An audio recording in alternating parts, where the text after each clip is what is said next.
So వీళ్ళందరి గురించి మనం ఆలోచిస్తామే. కానీ ఇప్పుడు YSR Congress party social media కానీ వైఎస్ఆర్ కాంగ్రెస్ పార్టీ సింపథైజర్స్ కానీ పుష్పాని అల్లు అర్జున్కి మద్దతు ఇస్తూ ఉన్నారు సార్. వాళ్ళ సోషల్ మీడియా బయటపడాలి అని నేను చెప్పాను. Yes sir. అంబటి రాంబాబు కూడా పుష్ప 2 గురించి మాట్లాడారు సార్. ఒకసారి బయట అంబటి రాంబాబు బయట గారి సినిమా మీద ఎంతమంది దుష్ప్రచారం చేసినా అది పార్ట్ 2 కదా. పుష్పాన్ని చూడకోకుండా ఎవడు ఆపలేడు. అక్కడ దాకా ఎందుకయ్యా నందమూరి తారక రామారావు గారి కుటుంబం జూనియర్ ఎన్టీఆర్ సినిమాను చూడకుండా బహిష్కరించాలని ప్రయత్నం చేశారా? ఆపగలిగారా? అట్లాగే ఇప్పుడు ఆయన పేరు అల్లు అర్జున్ గారి సినిమాని ఆపాలని ప్రయత్నం చేస్తే ప్రజలు చూడరు. బాగున్న సినిమా ఏదైనా చూస్తారు. అరే రాజబాబు హీరోగా యాక్ట్ చేసిన సినిమా బ్రహ్మాండంగా చూసామా మేము. సినిమా బాగుంటే ఎన్టీ రామారావు గారి సినిమాలు బాగోకపోతే ఫ్లాప్ అయినాయండి. ఏం చెప్తాం? సినిమా బాగుంటే ఎవరైనా చూస్తారు. అరచేతిని అడ్డుపెట్టి సూర్యకాంతిని ఆపలేరు. అదేవిధంగా ఇలాంటి ఎదరోపోకళ్ళు పోయి సినిమాని ఆపలేరు అని మరొకసారి నిరూపించేటటువంటి కార్యక్రమం వస్తుంది.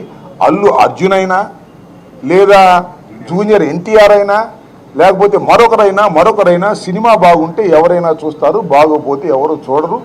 నాకు తెలిసి అందరూ ఉవ్విళ్ళు ఊడుతున్నారు. పుష్ప 2 చూద్దాం, దానిలో ఎంత బ్రహ్మాండంగా ఉంటుందని అందరూ ఎదురు చూస్తున్నారు.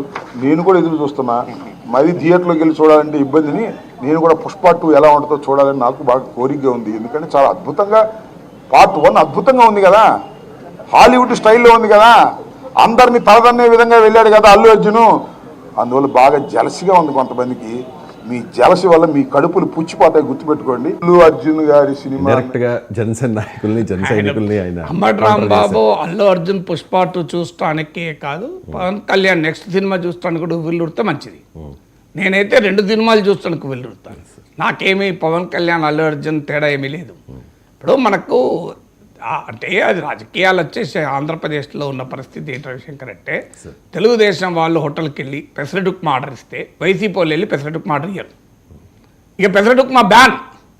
తర్వాత వైసీపీ వాళ్ళు వెళ్ళి పూతరేకులు తిన్నారనుకోండి, స్వీటు టిఫిన్ అయ్యాక తెలుగుదేశం వాళ్ళు పూతరేకులు బ్యాన్. అంటే పెసరట్ ఉప్మా పూతరేకులైనా ఒక పార్టీ వాళ్ళు ఎత్తుకుంటే ఇంకో పార్టీ మీరు కావాలంటే ఎక్స్పెరిమెంట్ ఎవరైనా చేయండి. ఈ 2 పార్టీలు ఒక పార్టీ జగన్మోహన్ రెడ్డో పవన్ కళ్యాణ్ చంద్రబాబు నాయుడు అసలు టిఫిన్ అంటే పెసరట్టు ఉప్మా చాలా అద్భుతమైన టిఫిన్, ఎంతటి రుచిగా ఉంటుంది, దానికి అల్లం పచ్చడి పెట్టుకొని తింటే అని అనండి.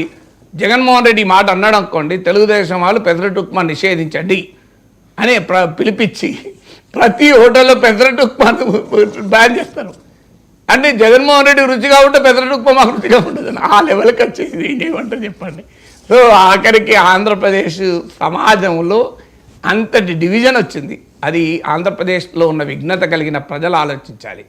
ఇది సమాజానికి మంచిది కాదు. పోలరైజేషన్ ఈ స్థాయికి రావడం, పార్టీల పేరిట, నాయకుల పేరిట, కులాల పేరిట, ఇందులో కులాల పేరిట కూడా ఉంది. అన్ఫార్చునేట్లీ ఏంటంటే, మీకు అభిమాన సంఘాలు మీరు తీయండి, మీకు బాలకృష్ణ అభిమాన సంఘాలు తీయండి, మెగా అభిమాన సంఘాలు తీయండి, కులాల వారిగా కూడా చీలిపోతారండి. ఎంత రాజకత్వం అండి ఇది. అమెరికాకు పోయినా ఇదే రోగం, మళ్ళీ ఇక్కడ కాదు, అమెరికా తెలుగు సంఘాల్లో కూడా ఇదే కులం రోగమే. సో ఈ స్థాయికి దిగజారితే మనం సమాజము ఎక్కడికి పోతుంది?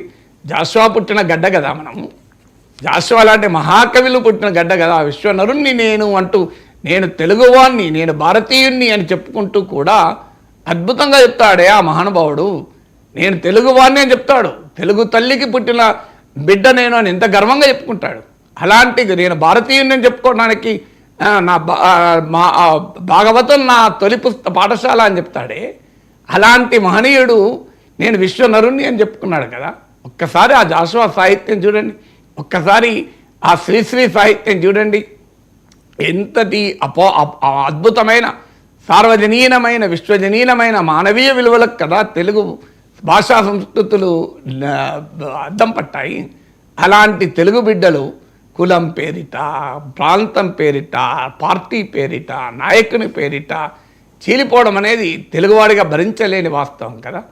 అందువల్ల ఏదున్నా మన వారి అచీవ్మెంట్, నేను మొదట్లో చెప్పినట్టు తెలుగుదనం, భారతీయత నిండుగా ఉన్న నాలాంటి వాళ్ళు ఏ తెలుగువారికి విజయం సాధించినా నేను ఆనందపడతాను, ఏ భారతీయుడికి విజయం సాధించినా ఆనందపడతాను. అందులో ఆ మాటకొస్తే కళాత్మక హృదయం ఉన్న వ్యక్తిగా కళను ప్రేమించి గౌరవించి ఆస్వాదించే, నేను కూడా కళాకారుని కిందికి వస్తాను, జర్నలిస్టులు కూడా కళాకారులే. సో 64 కళల్లో బహుశా నా కళ కూడా ఉంటుంది, మాట్లాడడం కూడా ఒక కళే కదా. సో అందువల్ల కళకు భాష లేదు, కళకు ప్రాంతం లేదు, కళకు హద్దులు లేవు, సరిహద్దులు లేవు. నా కళ. అందుకే ఆ కళామ తల్లి ముద్దు బిడ్డల్ని ఎవరైనా మనం గౌరవించాలి. కళ కోసం కాదు, ప్రజల కోసం అని కోరుకోవాలి. అలాంటి భావాలని పెరుగుతాయని ఆశించుదాం. అంతకన్నా మనం చేయగలిగిందే ఉన్నది.